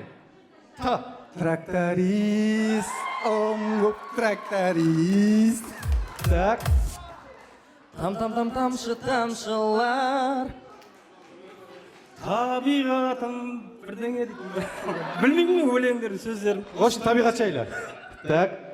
Тамаша тойлап күлсең осы тойда. Бар шығар, жаңа әнсіз өлеңдер бар ғой. Шығар, давайте. Так, бір. Екі жарым. Шығарғың келіп жатқан жоқ сізді. 2 жарым. Көмектесетін адамдар жоқ бұл жерде. Так, әрпі. 3. Аман жоқ. Сабағы көтерепті, орамының барында. Бүгінгі тойдан естелік болсын. Рахмет. Так, 4 қатысушы қалды, жақындап тұрайық. Шамал бері тұрайық, ана шиқылдап кетпесін. Дайынсыздар ма? Дайын болсақ, сіздерге әріпті қалмады өзі. Әріпті қалмады ма? Кеттік әнеке. Б әрпінен Б. Бара алмадым қасыңа, Балауса қыз едің бір кезде. Алқадиша. Айтып беріңізші. Қыз едің деп басталады екен ғой. Так. 1, 2, 3, 4, 5, 6, 12. 12-нің ішіндегі ең сұлуы менікі.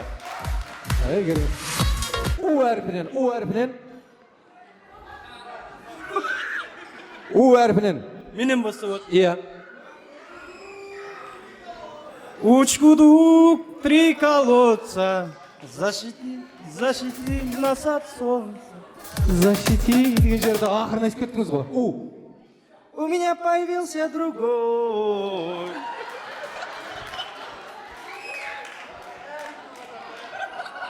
Келін қайда? Че-то былай мына жаққа көп барып кеттім ғой. Ана жақта отыр ма? Так, у әрпі. Угай угай әніміз, арпа бидай сәніміз. Сондай ма деген ғой. Так, и әрпінен. Игикай. И. Жоқ менде. И. 1, 2, 2,5. 2,5. Игикай. 3. Амал жоқ. Başlatamыз.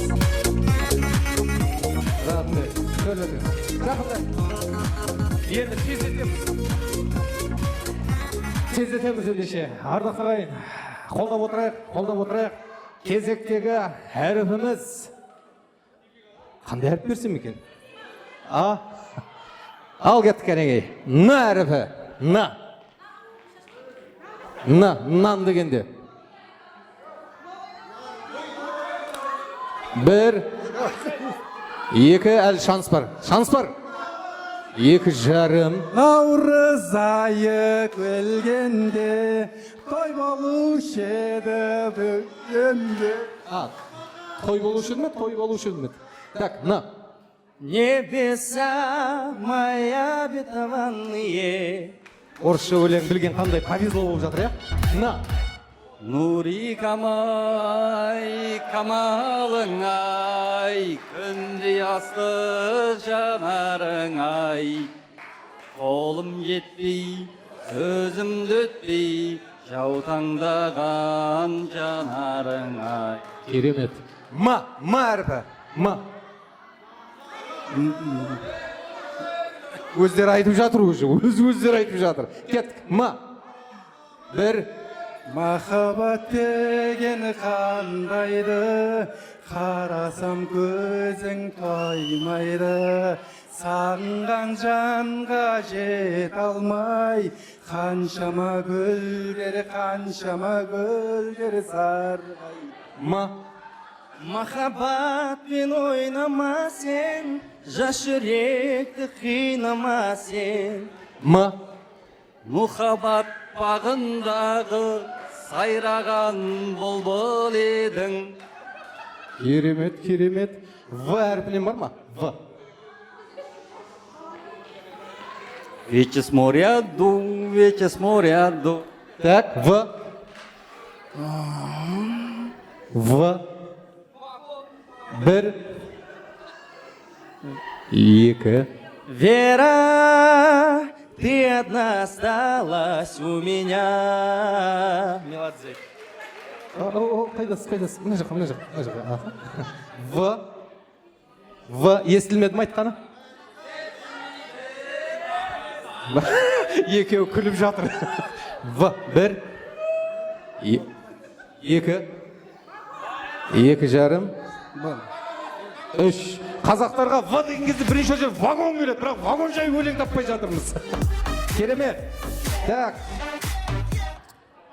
Ешкімді тыңдамаңыз бұдан бұлай. Только өлең тыңдаңыз. Тойдан естелік. Так, финалда 2 кісі қалды бізде. Ортаға тұрып болайық. Дайынсыздар ма? Ал енді менің әріптерім жетсе сіздерге. Дайын болсақ, аға іні ма? Ничего страшно. Сайысқа келген кезде әкеден асып түсесің кейде. Дайын болсақ, так. Қ кетті ма? Қ кетті ма? К әрпінен айтайықшы. 1, 2. Кластастар қайда? Осында. К әрпі. К. 1, 2. Көгілдір көктен не пайда? Қайдан келді өтер бойға? Қайдан келді? К әріпі. К. Жалғастырамыз. Калинка, калинка моя, сяду я в... К. Көгілдіктің көгергенде, көгіріктің көгіреді.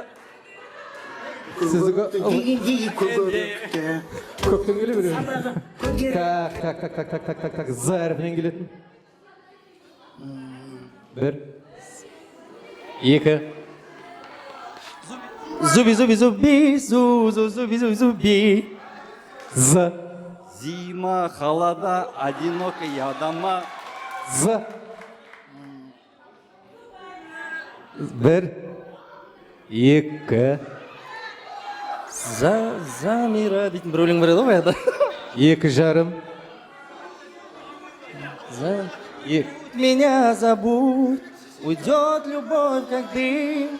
И у меня бірдеме шатынып. З. Зубайра жан, Зубайра. Болды ағайын. Тоқтатайық осы жерде. Қайтатын емес мына екі кісі. Бірақ, ау. Тағы біреу? Бір әріппен ба? Мұғалім.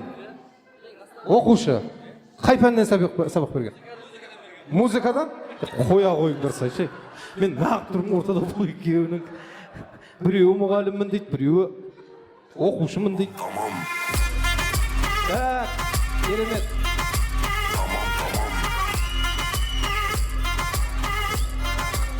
Енді мектепте тұрған жоқ. Саған асықпа. Мен мұғаліміңе берем, уайымдама, бюджеттен ажыратылған мұғалімдерге. Рахмет. Ағайын бір қол соғып қояқшы кәнеге қатысушыларымызға. Көп рахмет. Тойды көтерген.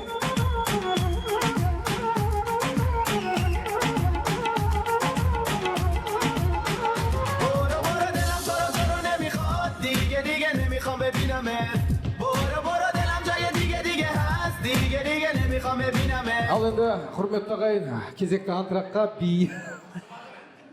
Ендеше келісіп болайық. Қазір бата алайық. Астың батасын ас қайырып алғаннан соң баршаңыз антраққа шақырамыз. Музыка бітіп, антрақ бітті деген кезде өтініш сіздерден. Бір ғана той иелерінің атынан, өзімнің атынан өтініш. Бірден жиналып қайтап тойға қамданайық. Келісеміз бе? Ал енді Сейтқали аға, кімнен бата аламыз? Нұрғали ағамыздан, иә? Леонмен деп Нұрғали аға бата тілеп келем алдыңызға. Той бастау оңай емес дедіңіз. Ал енді бата берер келді сәтіңіз кәнеге. Леонмен. Нағашыма берейін деп, нағашым маған бер деп жатыр ғой. Көп берсін, береке болсын, аманшылық болсын, той болсын, әрқашан жақсы күнге осы күліп ойнап жете берейік. Мен берген батаңыз қабыл болсын. Ал енді ардақты ағайын, кішігірім антраққа дейін достар жағынан ба? Кім жақтан деді? 86-лар қоржын дайындап келдік дейді. Сол қоржынды беріп алсақ, кейін баршамыз билейміз, қоржын жуамыз деп жатыр ағайын. Кәнеке, көп уақыт алады деп ойламаймын негізі. Өткен менен сұраған кезде тез ашып аламыз, көрсетіп аламыз, таратып аламыз деді жалпы. Сондықтан да кішкене қоржынға уақыт берсек, әрі қарай билейміз ағайын.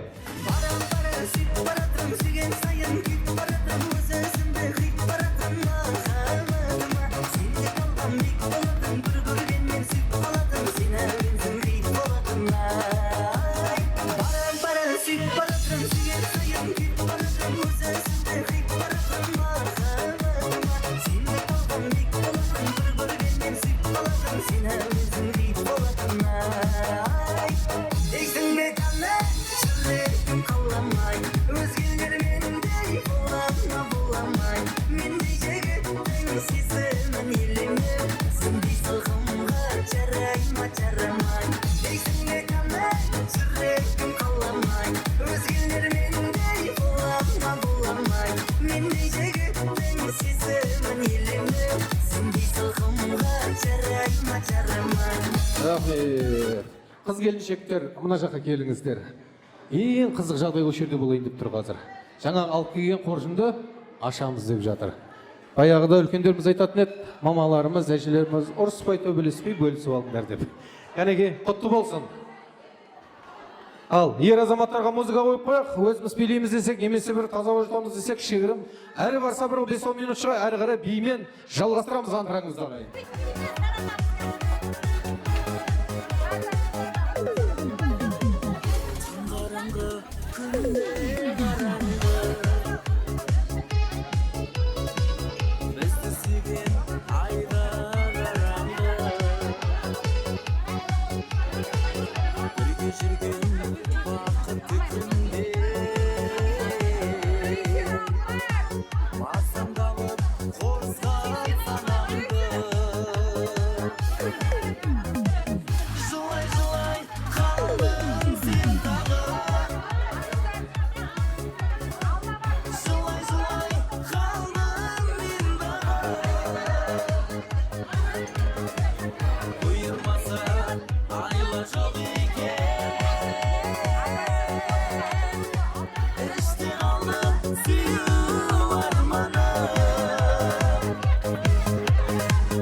жаным